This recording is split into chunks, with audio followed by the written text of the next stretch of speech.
It would have been good for Mitt Romney to say, now's our chance to unite around the guy that can beat Donald Trump, and everybody knows that is Ted Cruz right now. The only way to stop Trump is by denying him the 1237 that he needs to clinch the nomination. I thought Romney made an extremely bad mistake today, attacking the front runner. He seems to have supporters who are determined to support him no matter what. Just a little sound from the show, today's mixtape. Now, time for the lid here. With me, senior fellow at the Manhattan Institute and Forbes opinion editor, Avik Roy, Washington Post columnist Ruth Marcus, and Nathan Gonzalez, editor and publisher of the Rothenberg and Gonzalez Political Report.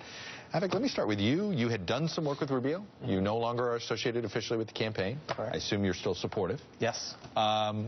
Did you find Mitt Romney helpful today or hurtful to the cause? I actually think it was helpful, because the thing about Mitt Romney that he can do uniquely is because he's not running. I know you have your hypothesis as to whether he might, but because he's not running, he can make the critiques of Trump in a way that the competitors to Trump in this nomination process can't, or at least with the credibility. Yeah, I guess I don't quite buy that. I mean, I agree that he put together an indictment today. It was a terrific indictment. That we did not ever hear from any other candidate. I don't know why Jeb Bush didn't make that speech 3 months ago, for instance. Or Marco Rubio or Ted Cruz. Well, it was a very powerful, I thought, indictment. Whether it convinces Trump supporters is highly unlikely. Right. And the question is, what is the goal of the indictment? The goal of the indictment didn't seem to me to be helping one of the existing candidates. And that seemed to be the frustration I've heard from the campaigns. Some of it was actually voiced. Bob Vander Plaats went ahead and voiced it. But I've heard this from other campaigns. Right. There's two ways. It's both eating at Trump support and trying to unify another candidate. And I'm actually in the camp where I think it's too late to unify behind a single candidate. Because let's say Marco Rubio drops out today.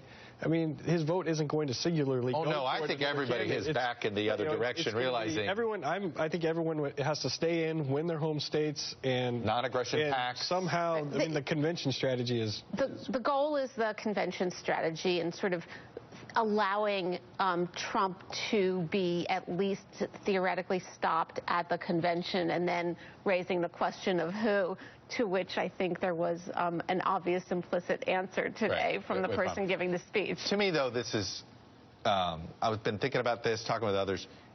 If you're going to deny him the nomination, if he's going to be the leading vote getter, leading delegate guy, but short of the majority, you better hope number 2 and 3 together could put together a majority. Don't you think that only the most democratic way to, quote, take it away from Trump is if number 2 and number 3 together have the majority, and then it feels like a democratic decision. One thing that's gotten lost in the news cycle is that Houston debate when Rubio and Cruz pummeled Trump. They worked together.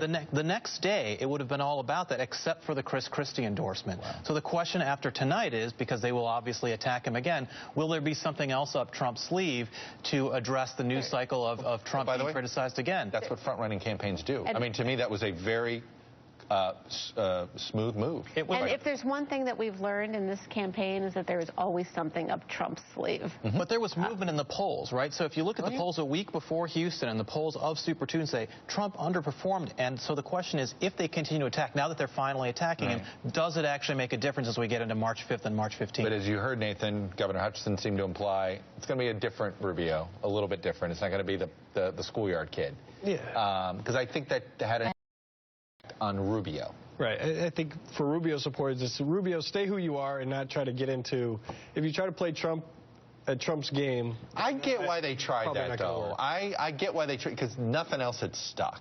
No, I mean, he never tried the alternative, which wasn't, people asked, was it too little, too late? The problem was that it was too much, too late. Having dialed things down on Rosie, he then dialed it up he went full Trump. He never tried the middle setting, which would have been the kind of Romney-esque setting, actually. You've been in these debate prep meetings with Marco Rubio. Is he going to, you think you see a sort of middle ground tonight? Well, I'm not going to comment on Marco's debate strategy, but I would say that he has actually tried critiquing on policy. But, what you see is that the media covers the more lowbrow stuff more than they cover the highbrow stuff, and that's been a big part of what's driven the discussion. But I think that there's a middle ground. I think that, for example, critiquing on Trump U, I found to be particularly convincing, right? Yeah. That's not a lowbrow strategy, but when you start talking about somebody's spray tan, that's where you're in the gutter with Trump. Well, what's interesting on the attacks like Trump University or some of his business dealings, I'm starting to wonder if when people view those attacks and they see someone getting shortchanged or the short end, I think some people think that if they're on Trump's side, that that's a good deal. Right. That if they're not the one, that America is going to be the one Well, that's going to be on that's that, an on that interesting side. rationale. He ripped them off. Now Yeah, we're going to rip off China. others. We're going to rip off Mexico. Speaking of hypothesis, how much of this is Romney trying to wash away his original sin, which was mainstreaming Trump, by making his endorsement matter? I don't know if it's that specific. I don't think he feels guilty so much about that. I think he genuinely is concerned about the direction of the party, as many people are. But that did seem to be a regretful guy. And, well, I mean, I'm not sure it was his original sin. There was a reason that Romney craved Trump's endorsement back at the time, and you could see how sheepish he looked. Oh, he never was comfortable. There, yeah. He never was comfortable. Anyway, Avik, Ruth, Nathan, thank you all. We'll be back tomorrow with more MTP Daily. But with all